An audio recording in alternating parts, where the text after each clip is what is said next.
그 인간이랑 모텔 들어가는 순간까지 다 사진으로 남겼어. 내 돈을 빼가서 그 놈 생활비로 썼더라. 말해봐. 이게 그냥 친구 사이야? 이제 너랑은 끝이야. 6천만 원. 위자료와 내가 유용한 금액. 그게 내 마지막 조건이야. 이건 단순한 싸움도 해프닝도 아니었다. 한 사람의 신뢰가 어떻게 무너지고 그 무너짐 속에서 한 인간이 어떻게 끝까지 무너지게 되는지를 보여주는 기록이었다. 사랑해서 결혼했다. 믿었고 기대했고 함께 살며 삶을 쌓아갔다. 하지만 그 모든 시간은 단 한 번의 손짓과 한 장의 모텔 영수증 앞에서 산산조각이 나버렸다. 이 이야기는 배신당한 남편이 눈앞에서 아내의 이중적인 얼굴을 마주하고 결국 가장 냉정한 방식으로 가정이라는 허울을 벗겨내는 과정이다. 우연히 맡은 담배 냄새 한 줄기가, 잠들지 않는 알림음 하나가 어떤 폭풍을 몰고 오는지에 대해, 그리고 끝끝내 진실을 마주한 그 남자가 어떤 선택을 하게 되는지를 당신은 곧 보게 될 것이다. 결말은 여러분의 예상을 완전히 뒤엎을지도 모릅니다. 여러분의 생각은 어떠셨나요? 댓글로 꼭 남겨주세요. 구독과 좋아요도 잊지 마시고 방탐정의 이중 파일과 함께 더 놀랍고 흥미로운 이야기 속으로 떠나봐요. 나는 올해로 42를 넘긴 건축사 박준호다. 평생 남들 눈에 띄지 않게 묵묵히 나만의 길을 걸어왔다. 출세욕이 없었던 건 아니지만 그보다 안정과 평온을 더 소중하게 여겼다. 그래서였을까? 화려하진 않더라도 따뜻하고 단단한 가정을 이루는 것이 내게는 인생의 가장 큰 목표이자 기쁨이었다.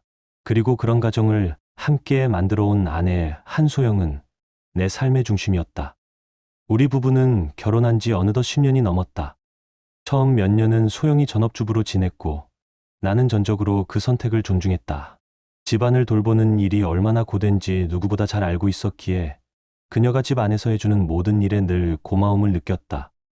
하지만 몇 해 전부터 그녀는 생활비에 보탬이 되고 싶다며 대형마트에서 아르바이트를 시작했다. 나로선 만류하고 싶었지만 자립심 강한 그녀의 성격을 알기에 응원해주기로 했다. 맞벌이를 시작한 이후부터는 자연스럽게 집안일도 분담했다. 퇴근 후 설거지를 하거나 주말에 청소를 도맡는 일도 이제는 당연하게 느껴졌고, 이런 변화가 오히려 우리 관계를 더 성숙하게 만들어주는 듯했다. 그런데 언제부턴가 아내에게서 낯선 기운이 감지되기 시작했다. 처음엔 아주 작은 변화였다. 퇴근이 잦아졌고 집에 돌아오는 시간이 늦어졌다. 그녀는 마트 인력 부족으로 바빠졌다고 했지만 일주일에 몇 번씩 밤 9시가 넘도록 귀가하지 않는 건 도무지 납득이 되지 않았다. 특히나 그녀는 계산대와 진열 업무를 담당하고 있었는데 최근에는 정육 코너까지 돕는다고 했다. 그 말이 거짓이라는 확신은 없었지만 설명이 왠지 어색했다. 무엇보다 나를 불편하게 만든 건 그녀의 옷과 머리카락에서 풍기는 담배 냄새였다. 우리 부부는 모두 비흡연자다. 처음에는 지나가던 손님에게서 묻은 냄새려니 생각했다. 하지만 그 냄새가 반복될수록 마음속 깊은 곳에서 알 수 없는 불안이 고개를 들었다. 그건 단순한 착각이나 오해가 아니었다. 내 직감은 늘 조용히 그러나 분명하게 울렸다. 소영은 휴대폰을 항상 손에서 놓지 않았다. 알림음이 울리면 즉시 확인했고 누군가와 메시지를 주고받을 때면 이상하리만치 신중해졌다. 화면을 내게 보이지 않으려는 태도, 통화할 때 자리에서 벗어나는 행동. 이런 사소한 것들이 쌓이자 나는 어느 순간부터 그녀를 믿지 못하는 나 자신을 발견했다. 어느 저녁 평소보다 조용했던 식사 후 나는 조심스레 물었다. 요즘 마트 일이 많이 힘든가 봐? 소영은 스마트폰을 손에 든 채 무표정하게 대답했다. 응. 인력도 부족하고 정육 코너까지 도와야 하니까. 근데 너 원래 정육 코너는 안 했잖아. 내 질문에 그녀는 살짝 눈을 흘기며 말했다. 요즘 바쁘니까 다 같이 도와야지. 뭐 이상한 거 있어? 그 말투엔 평소와 다른 낯선 기운이 섞여 있었다. 그 짧은 대화 속에서 나는 더 이상 이 문제를 파고들면 안 된다는 경고를 읽었다. 그래서 더 묻지 않았다. 하지만 내 안의 의심은 그날 이후 걷잡을 수 없이 커지기 시작했다. 주말 밤, 나는 거실 테이블에 앉아 설계 도면을 펼쳐들었다. 연필을 잡은 손끝에 힘이 들어가지 않았다. 종이 위에 선은 분명하고 정갈하게 그어졌지만 마음속은 한없이 흐릿하고 복잡했다. 집중하려 애썼지만 자꾸만 아내의 모습이 머릿속을 떠나지 않았다. 웃음기를 잃은 그녀의 눈, 요즘 들어 부쩍 잦아진 외출, 그리고 그 담배 냄새. 아무리 애써도 외면할 수 없는 조각들이 퍼즐처럼 맞춰지기 시작했다. 시계를 보니 밤 10시를 넘기고 있었다. 평소 같으면 6시 반이면 돌아오던 사람이 요즘은 아무 연락도 없이 늦게 들어오는 일이 잦아졌다. 나는 결국 스마트폰을 들고 문자를 보냈다. 많이 늦네. 무슨 일 있어? 메시지는 확인되었지만 답장은 오지 않았다. 그저 읽음 표시만 덩그러니 남아있었다. 답이 없는 메시지를 한참 바라보다가 깊은 한숨이 절로 나왔다. 고개를 돌리던 순간 리빙룸 구석의 서랍장이 눈에 들어왔다. 생활비를 보관하던 봉투가 그 안에 있었다. 별 생각 없이 봉투를 열어보았지만 그 안을 들여다보는 순간 내 이마에 미세한 주름이 잡혔다. 며칠 전 내가 넣어둔 금액보다 돈이 반 가까이 사라져 있었다. 만약 아내가 썼다면 평소처럼 사용처를 말했을 텐데 아무런 언급도 없었다. 소영은 계획적인 사람이었다. 충동 구매를 하지도 않고 가계부도 늘 정확히 기록하던 사람이었다. 그런 그녀가 아무 말 없이 생활비를 줄였다는 사실은 결코 가볍게 넘길 일이 아니었다. 그날 밤 나는 처음으로 확신하게 되었다. 지금 내 눈앞에 이 평온한 일상이 더 이상 정상이 아니라는 걸. 단순한 피로나 오해 같은 말로는 설명할 수 없는, 어디선가 끊어지고 무너지는 소리가 들리는 듯한 돌이킬 수 없는 균열이 우리 사이에 조용히 번지고 있다는 걸 느꼈다. 요즘의 소영은 전혀 다른 사람이 된 것만 같았다. 예전엔 무슨 일이든 나와 공유하려고 했고 소소한 지출도 빠짐없이 설명하던 그녀였다. 그런데 이제는 자꾸 말을 돌리고 눈을 피하고 애매하게 웃었다. 나는 변명 뒤에 숨겨진 그 침묵의 무게를 누구보다 잘 알고 있었다. 생활비 봉투 속 사라진 현금은 더 이상 숫자의 문제가 아니었다. 그건 신뢰의 금이었다. 설명 없는 지출은 그 자체로 배신이었다. 다녀왔어. 현관문이 열리는 소리에 나는 반사적으로 봉투를 제자리에 넣었다. 마치 뭔가 잘못한 사람처럼 그녀는 무심하게 코트를 벗으며 말했다. 응, 일이 좀 길어졌어. 하지만 그보다 먼저 내 감각을 자극한 건 그녀 외투에서 풍긴 낯선 담배 냄새였다. 너무 익숙해져 버린, 그러나 결코 우리 집에서 날 수 없는 냄새. 그녀는 욕실로 향했다. 나 샤워 좀 할게. 나는 조용히 고개만 끄덕였다. 아무 말도 하지 않았다. 그저 소파에 앉아 들려오는 물소리를 멍하니 들을 뿐이었다. 그 순간 나는 느꼈다. 이건 단순한 변화가 아니라고. 감각은 알고 있었다. 어딘가에서 무너짐이 시작되었고 그것은 이미 되돌릴 수 없는 선을 넘고 있다는 걸. 테이블 위에 놓인 스마트폰 화면이 희미하게 빛났다. 시간은 흐르고 있었지만 내 머릿속은 멈춰 있었다. 이 사람은 도대체 누구였던 걸까? 내가 10년을 함께한 그 여자의 진짜 얼굴은 지금 어디에 있는 걸까? 그 시각, 내가 모르는 어딘가에서 그녀는 다른 남자와 함께 있었다. 좁고 낡은 원룸. 누구의 아내도 엄마도 아닌 오직 여자로 존재할 수 있는 공간. 그녀는 민석이라는 이름의 남자 곁에 기대어 웃고 있었다. 그가 피우는 담배의 연기가 천장을 향해 번져갔다. 그녀는 그의 팔에 얼굴을 묻고 조용히 웃음을 흘렸다. 그 웃음은 내가 마지막으로 본 게 언제였는지조차 기억나지 않을 만큼 낯설고 따뜻했다. 그녀의 공허함은 그 짧은 입맞춤 하나로 채워지는 듯했고 나는 그 사실조차 모른 채 설계도 위선을 고르고 있었다. 나는 몰랐다. 그녀가 생활비 통장에서 돈을 조금씩 빼가기 시작했으며 그 돈이 고스란히 민석이라는 남자의 지갑으로 흘러들어가고 있었음을. 그는 다 갚겠다며 웃었고 그녀는 그 말을 믿었다. 죄책감도 경계심도 흐려졌다. 그녀에게 그 순간만큼은 현실이 아니었다. 현실을 도피한 환상이었고 그 환상이 주는 달콤함은 나보다 짙었다. 이렇게 계속 지낼 수 있을까? 그녀가 물었고 민석은 아무렇지 않게 말했다. 누나가 원하면 난 이대로도 좋아요. 그녀는 머뭇거리며 대답했다. 하지만 난 당신한테 갈 수 없어. 남편이 있으니까. 그러면서도 그녀는 그의 머리카락을 매만지며 애써 미소 지었다. 그 순간만큼은 진심이었다고 믿고 싶었을 것이다. 현실에서는 나와 살아야 했기에 그녀는 여자로 존재할 수 있는 그 공간에서만 위안을 얻으려 했다. 나는 여전히 아무것도 모른 채였다. 그러나 감각은 이미 알고 있었다. 그녀는 돌아오고 있었지만 마음은 이미 떠나 있었다. 그녀의 미소도 대답도 모든 움직임이 점점 가짜 같아졌다. 나는 느꼈다. 우리의 결혼은 그날 밤을 기점으로 천천히 그리고 확실하게 무너지고 있었다. 요즘 들어 아내의 말과 행동 하나하나가 의심스럽게 느껴졌다. 모든 게 바뀐 듯 했다. 아니, 어쩌면 나만 모르고 있었던 걸지도 모른다.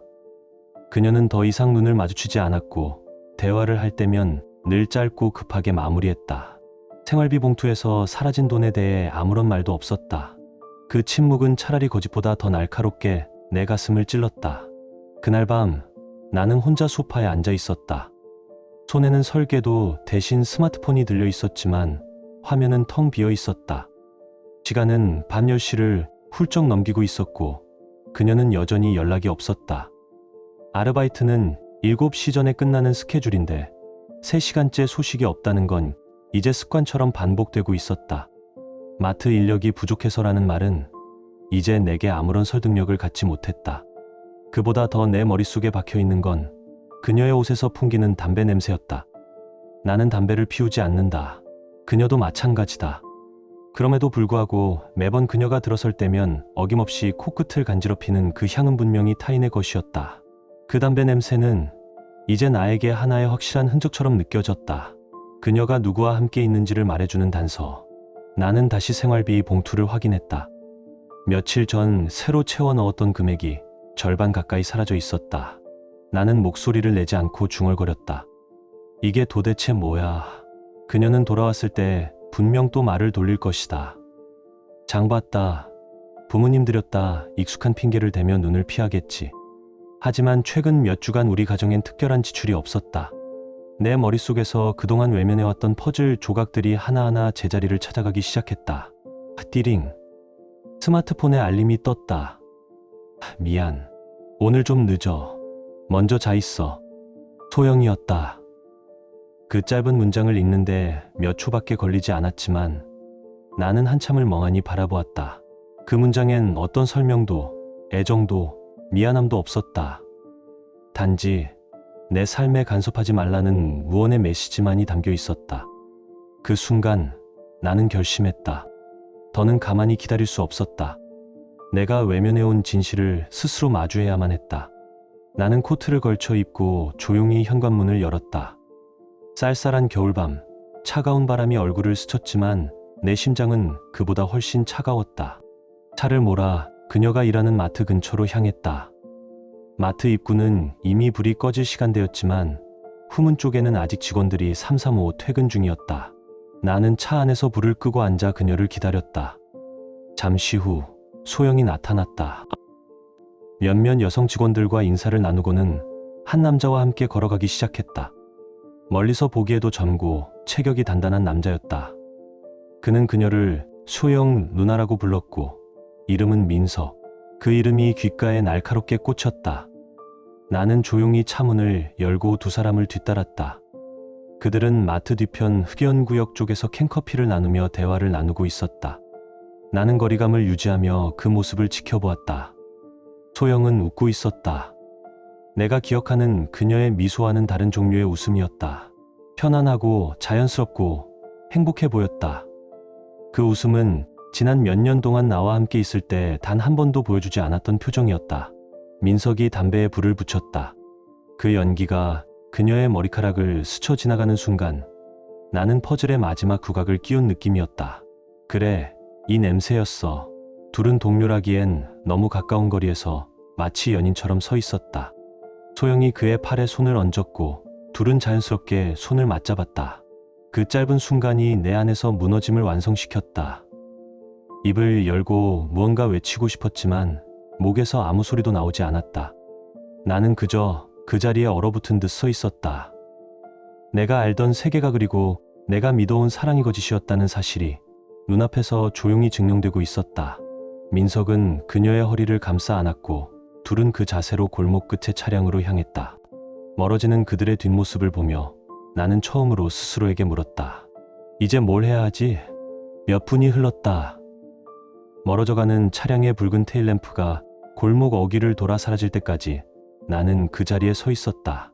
차가운 겨울 공기 속에서 내 손은 저절로 주먹을 꽉 움켜쥐고 있었다. 그렇군. 결국 이런 거였구나. 소영. 그제야 모든 의문이 하나의 진실로 모였다. 그녀는 나를 떠나 있었다. 더는 의심할 이유도 없었다. 그건 분명하고 완전하며 되돌릴 수 없는 배신이었다. 나는 주머니에서 스마트폰을 꺼내 들었다. 떨리는 손끝으로 검색창에 불륜 증거, 흥신소, 몰래 조사라는 단어를 입력했다. 내가 이런 걸 검색하게 될 줄은 꿈에도 몰랐지만 지금 이 순간은 머뭇거릴 이유가 없었다. 그 둘 절대로 용서하지 않겠다. 며칠 뒤 나는 불 꺼진 거실에서 조용히 봉투 하나를 꺼내어 열었다. 그 안에는 조사업체에서 넘겨받은 사진들이 들어있었다. 첫 장에는 그녀와 민석이 나란히 손을 맞잡은 채 모텔로 들어가는 모습이 선명하게 담겨 있었다. 내가 의뢰한 조사 결과는 생각보다도 잔인하게 구체적이었다. 그 사진 한 장이면 충분했을지도 모른다. 하지만 거기서 끝이 아니었다. 마트 근처에서 다정히 걷는 모습, 골목 어귀에서 서로 기대는 장면, 그리고 그녀가 그 남자에게 봉투를 건네는 찰나까지. 순간순간이 너무도 명확했다. 이제 그녀는 어떤 핑계도 어떤 말도 할 수 없을 것이다. 증거는 완벽했고 기록은 차갑고 분명했다. 나는 식은 커피를 한 모금 마셨다. 목으로 넘어가는 쓴맛은 분노를 간신히 누르는 데 도움이 되었다. 그래, 이제 남은 건 단 하나였다. 이 진실을 그녀 앞에 어떻게 던질 것인가. 그날 밤 소영은 10시가 넘어서야 집에 돌아왔다. 평소와 다르지 않은 표정이었다. 코트를 벗으며 태연한 얼굴로 말했다. 다녀왔어. 오늘도 좀 늦었네. 나는 그녀의 가방 내려놓는 손끝을 바라보다 낮은 목소리로 말했다. 꽤 늦었네. 그 말에 그녀는 잠깐 멈칫했다. 눈빛이 흔들리는 걸 나는 놓치지 않았다. 하지만 이내 억지로 미소를 지으며 말했다. 응, 정육 코너가 너무 바빠서 예전에도 말했잖아. 나는 조용히 자리에서 일어났다. 이미 준비해둔 봉투를 거실 테이블 위에 내려놓았다. 이거 좀 보지. 그녀는 순간 눈빛이 굳어졌다. 조심스레 봉투를 집어들고 입구를 열었다. 찰나의 정적, 그리고 그녀의 얼굴빛이 서서히 사라지기 시작했다. 입술이 하얗게 말라갔다. 봉투 안에는 사진이 여러 장 들어 있었다. 민석과 팔짱을 낀 모습, 편의점 앞에서 서로 기댄 모습, 그리고 가장 결정적인 사진, 모텔 앞에서 민석이 문을 열고 그녀가 그 옆으로 들어서는 순간. 이건 뭐야? 그녀의 목소리는 작고 떨렸으며 이미 변명의 여지가 없다는 걸 스스로도 알고 있는 듯했다. 그걸 나한테 묻는다고? 내가 이걸 어떻게 설명할 생각이었는지 그게 더 궁금하다. 소영은 사진을 멍하니 바라보았다. 눈빛은 공허했고 입술은 떨리며 뭔가 말하려 했었지만 아무 소리도 나오지 않았다. 결국 힘겹게 한마디 내뱉었다. 오해야. 민석이랑은 그냥 친한 사이고. 나는 피식 웃었다. 그 미소엔 어떤 온기도 남아있지 않았다. 아직도 그런 말이 통할 거라 생각해? 내 목소리는 낮고 차가웠다. 흥신소를 통해 내 동선 다 확인했다. 모텔 들어가는 순간까지 다 찍혀있고 내가 그 인간한테 돈 건네는 것도 확인했어. 그녀의 얼굴이 새하얘졌다. 잠깐만. 그건 변명하지 마. 계좌 내역도 확인했다. 내 월급에서 빠져나간 돈, 내가 빼서 그 인간 생활비로 쓴 거 전부 기록으로 남겨놨어. 그녀는 더 이상 말을 잇지 못하고 고개를 떨궜다. 입술을 깨물며 울음을 삼키는 모습이었지만 내 마음은 더 이상 움직이지 않았다. 나는 잠시 숨을 고르고 마지막 말을 꺼냈다. 내가 날 배신했다는 건 이제 돌이킬 수 없는 사실이야. 그래서 이건 마지막 통보다. 나는 또 다른 봉투 하나를 꺼내 조용히 테이블 위에 내려놓았다. 위자료 5천만 원, 그리고 내가 민석한테 넘긴 내 돈 1천만 원. 총 6천만 원. 그게 내가 요구하는 금액이야. 나는 더 이상 한치의 흔들림도 없이 말했다. 목소리는 낮았지만 단단했다. 감정 따위는 이미 모두 정리한 지 오래였다. 위자료 5천만 원, 그리고 내가 그 인간한테 써버린 내 돈 1천만 원. 총 6천만 원을 변제해. 그 말을 들은 순간 소영의 두 눈이 크게 흔들렸다. 입술이 떨렸고 손끝이 경련하듯 흔들렸다. 그런 돈은 너무. 나는 말을 끊고 차갑게 쳐다보며 말했다. 당연한 거야. 내 돈으로 배신을 했으면 그만큼의 값을 치러야지. 그녀는 시선을 이리저리 피하며 말문을 잇지 못했다. 머릿속으로 어떻게든 핑계를 만들려 애쓰는 게 보였다. 그치만 그 돈만 갚으면 다시 잘 지낼 수 있는 거잖아? 나는 천천히 고개를 저었다. 그 말은 이제 나를 더 화나게 할 뿐이었다. 용서해달라고? 응. 단 한 번만 제발. 나는 피식 웃었다. 그 웃음엔 어떤 온기도 남지 않았다. 그럴 리가 없잖아. 나는 조용히 그러나 냉정하게 말했다. 너랑은 이혼이야. 그 순간 소영의 얼굴이 완전히 무너졌다. 감정이 뚝 끊겨버린 사람처럼 그녀는 소파에 털썩 주저앉았다. 잠깐만. 돈 문제는 정말 내가 잘못했지만 그래도 준호 당신은 진심으로 아끼고 있었어. 나는 눈을 가늘게 뜨고 그녀를 바라봤다. 그 입에서 아직도 그런 말이 나와? 담배 냄새를 풍기고 돌아온 그 입에서 그 말에 소영의 얼굴이 일그러졌다. 하지만 너는 멈추지 않았다. 넌 날 배신했어. 그리고 이젠 아내로서도 끝났어. 그녀는 말을 잇지 못한 채 멍한 얼굴로 주저앉았다. 입술이 덜덜 떨렸고 말은 나오지 않았다. 나는 잠시 그녀를 내려다보다가 다시 말했다. 걱정하지 마. 너 혼자 6천만 원 전부 갚으라는 건 아니니까. 나는 조용히 서류 한 장을 꺼내 그녀 앞에 내려놓았다. 최민석, 그 인간에게도 연대 책임을 물을 거야. 소영의 눈이 커졌다.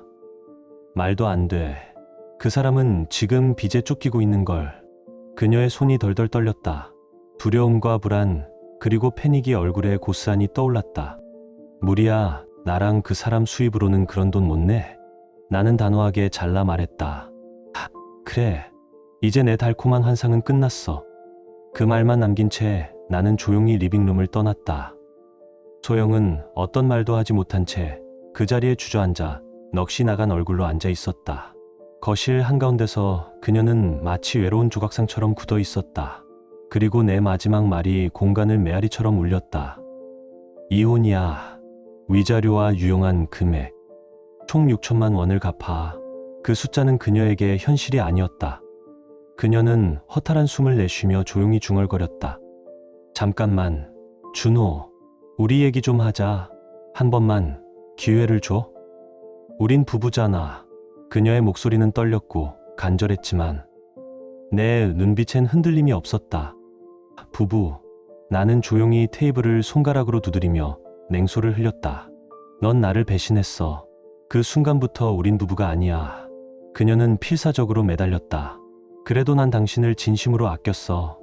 그 사람한텐 그냥 잠깐 흔들렸을 뿐이야. 헛소리 집어치워. 나는 단호하게 말을 끊었다. 넌 가족을 지켜야 할 책임을 버렸어. 그리고 내 돈을 그 인간한테 갖다 바쳤지. 그게 아꼈다는 사람의 행동이냐? 소영은 아무 말도 할 수 없었다. 그저 입술만 달싹일 뿐 목소리는 나오지 않았다. 나는 숨을 깊게 들이쉬고 말을 이었다. 나는 너를 믿었어. 가게는 너한테 맡기고 나는 오로지 일에만 집중했어. 편안하게 서로 의지하며 살 수 있을 거라 믿었지. 그 결과가 이거냐. 거실 안에 정적이 흘렀다. 마치 시간이 멈춘 듯했다. 내가 몰래 한 짓들. 흥신소가 전부 증거로 확보했어. 법정까지 가면 내가 어떤 처지에 놓일지는 알겠지. 그제야 그녀의 표정이 완전히 일그러졌다. 법정? 위자료 6천 못 내면 소송 간다. 그리고 그 소송 비용도 내 몫이 될 거야. 소영은 급하게 고개를 저었다. 두 손을 모으며 애원했다. 안 돼, 제발. 낼게. 낼 테니까 소송은 안 돼. 그럼 빨리 준비해. 나는 감정 없는 목소리로 잘라 말했다. 그녀는 마치 마지막 숨을 붙잡듯 스마트폰을 꺼내 들었다.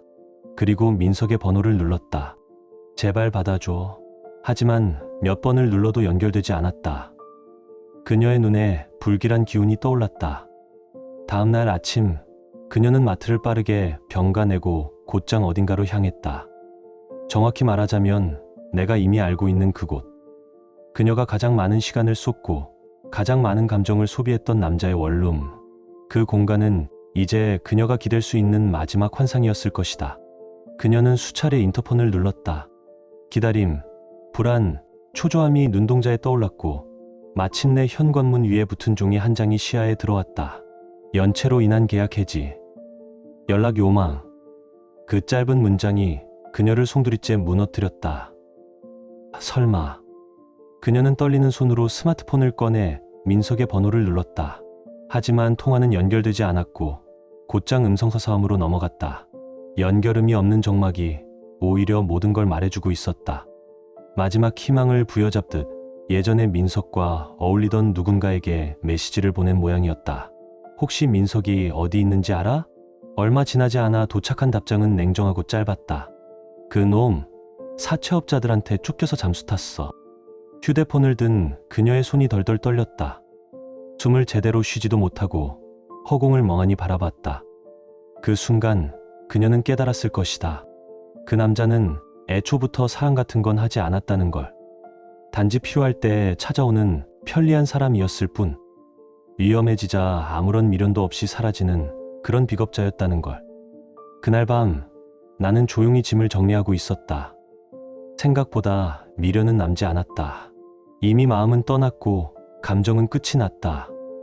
소영은 조용히 문을 열고 들어왔고 잠시 나를 바라보다가 입을 열었다. 부탁이야 준호, 날 버리지 마.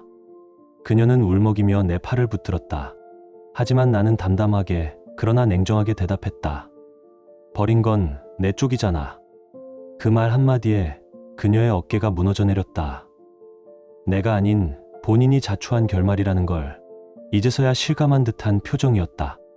나는 조용히 현관문을 열고 짐을 들어 집을 나섰다. 문이 닫히는 소리가 등 뒤에서 들려왔다. 그건 단순한 이별이 아니라 한 인생의 종말을 알리는 신호음 같았다. 다음 날 소영은 무거운 발걸음으로 마트에 출근했다. 평소와 다를 것 없는 일상이었지만 그녀의 표정은 공허했고 발걸음은 힘이 없었다. 하지만 그녀는 곧 이상한 기류를 느꼈다. 계산대로 향하던 순간 동료들의 시선이 일제히 그녀를 향하고 있었다. 피하거나 낮게 수근거리거나 눈빛을 맞추지 않으려 했다. 그 분위기 속에서 점장이 그녀를 불렀다. 한소영 씨, 잠깐 시간 괜찮을까요? 휴게실 안쪽, 평소엔 사용되지 않던 관리실. 문이 닫히자 조용한 공간 속에 그녀의 긴장감이 가득 찼다. 무슨 일이죠? 점장은 책상에 팔을 꿰고 깊은 한숨을 내쉰 뒤 조심스럽게 말했다. 최민석 씨 일 들으셨나요? 그 말에 그녀의 손이 멈췄고 눈동자가 흔들렸다. 그 친구 갑자기 연락도 없이 퇴사했습니다. 그리고 매출 누락건으로 내부 감사가 들어왔어요. 설마. 정황상 회사 자금을 손댄 걸로 보입니다. 그리고 그와 특별히 가까웠던 직원들 명단이 몇 명 올라왔어요. 점장의 눈빛이 바뀌었다. 평소의 온화함은 사라지고 날카롭고 무거운 기운이 가득했다. 한소영 씨는 최민석 씨랑 어떤 관계였죠? 그 질문에 그녀는 어떤 대답도 할 수 없었다. 그녀의 입술은 움직였지만 소리는 나오지 않았다. 이 모든 이야기를 나는 더 이상 알지 못한다. 알 필요도 없다. 이제 그녀의 시간은 그녀 혼자만의 것이다. 선택의 결과는 그녀의 몫이고 그 대가는 너무도 명확하게 돌아왔다. 나는 다만 그 모든 결말을 조용히 멀리서 바라볼 뿐이다. 며칠 후 그녀는 자진 퇴사서를 냈다. 직장을 잃었고 가정을 잃었고 남은 건 6천만 원의 빚뿐이었다. 준호는 끝내 그녀를 용서하지 않았다. 그의 변호사를 통해 정식으로 위자료 및 유용금 변제 관련 내용 증명이 도착했다. 기한은 6개월. 소영은 멍하니 벽만 바라보며 중얼거렸다. 도대체 어디서부터 잘못된 걸까? 이런 돈 도저히 감당 못해 어디서든 빌려야 해. 소영은 그렇게 중얼이며 마지막 남은 끈 민석을 떠올렸다. 하지만 그 남자는 이미 사라져 있었다. 민석아, 어디 있는 거야? 문자를 보내도 답은 없었다. 그는 이 세상 어딘가에서 완전히 사라졌다. 그제야 소영은 깨달았다. 자신은 철저히 완벽하게 혼자가 되었다는 걸. 한편 준호는 드디어 자유를 손에 넣고 있었다. 이제 끝났군. 그는 집을 매각하고 새로운 오피스텔로 이사할 준비를 하고 있었다. 통장에는 이미 이자료 6천만 원 중 일부가 입금된 상태였고 남은 금액도 법적으로 처리될 예정이었다. 무거웠던 족쇄가 떨어져 나간 자리, 준호는 조용히 새로운 삶을 시작했다. 배신한 자에게 행복한 미래는 없다. 그 사실을 소영도 민석도 뼈저리게 알게 되리라.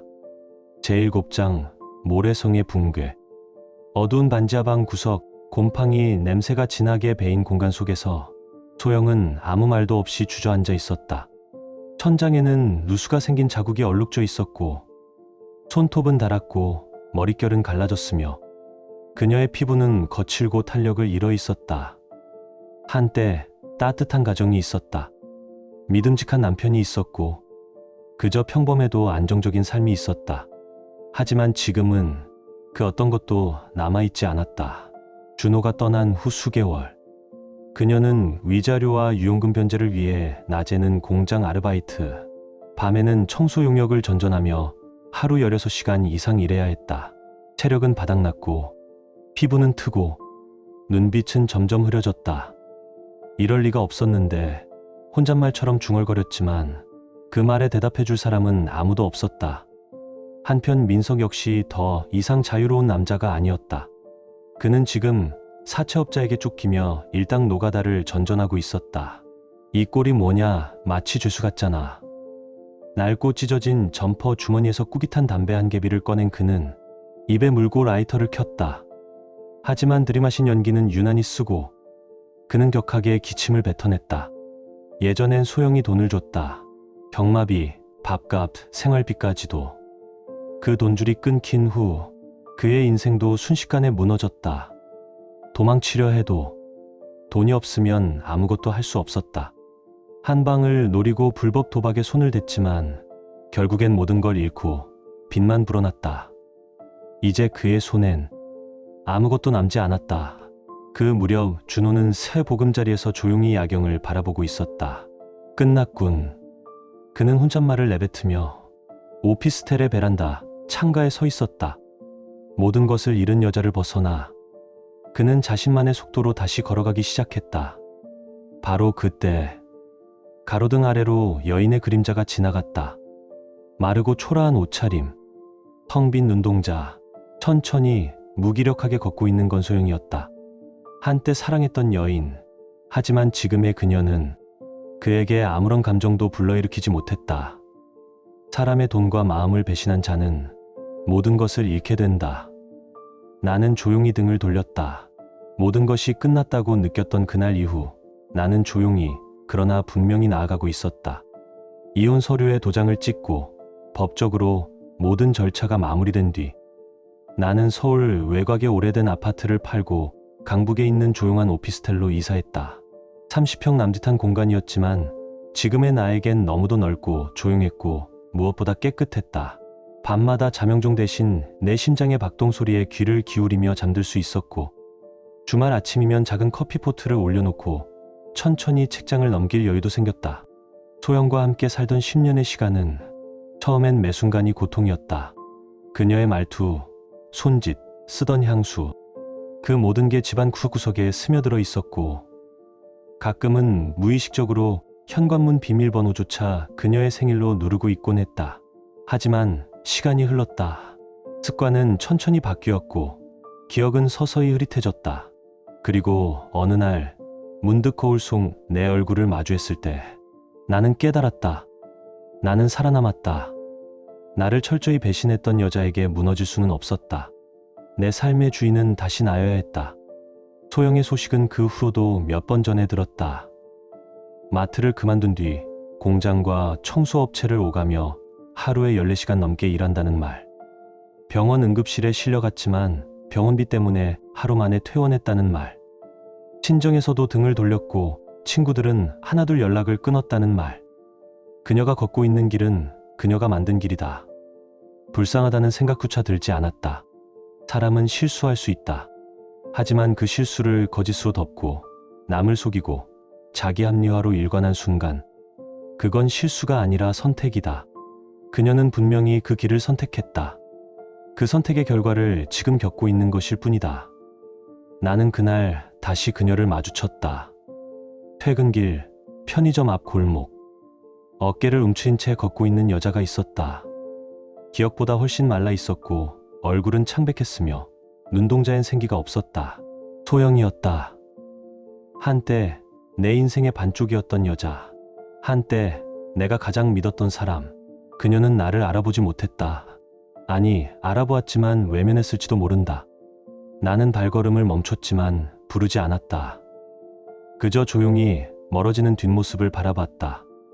그 순간 어떤 감정도 잃지 않았다. 분노도, 연민도, 미련도. 그저 아무것도 없었다. 끝이었다. 그녀도, 그 시절도, 그리고 내가 견뎌냈던 모든 고통도. 그날 밤 나는 오피스텔 창문을 열고 밤하늘을 올려다봤다. 서울의 빛들은 여전히 찬란했고 도시의 소음은 여전히 시끄러웠지만 이제는 그 모든 것들이 배경음처럼 느껴졌다. 마음이 조용했다. 나는 다시 설계 일을 시작했다. 몇 개의 리모델링 프로젝트를 맡아 새롭게 도면을 그리고 현장을 뛰었다. 내 손으로 무언가를 다시 짓고 있다는 사실은 내 삶을 조금씩 회복하게 만들었다. 사람들은 말했다. 그 일 겪고도 멀쩡한 게 신기하다고. 하지만 나는 알았다. 멀쩡한 게 아니라 단단해진 거라고. 어떤 날은 이런 생각도 했다. 만약 그날 소영이 나에게 솔직하게 털어놓았더라면, 만약 그녀가 단 한 번이라도 진심으로 사과했더라면, 그랬다면 용서할 수 있었을까? 아니, 그건 이제 중요하지 않았다. 과거는 바꿀 수 없다. 남은 건 앞으로 어떻게 살 것인가 뿐이다. 나는 더는 복수에 매달리지 않는다. 하지만 잊지는 않는다. 사람이 사람을 배신하면 어떤 대가를 치르게 되는지, 어떤 것들이 한순간에 무너져 버리는지를. 나는 그걸 누구보다 가까이서 지켜봤다. 그리고 살아남았다. 지금의 나는 혼자다. 하지만 혼자여서 불행하지 않다.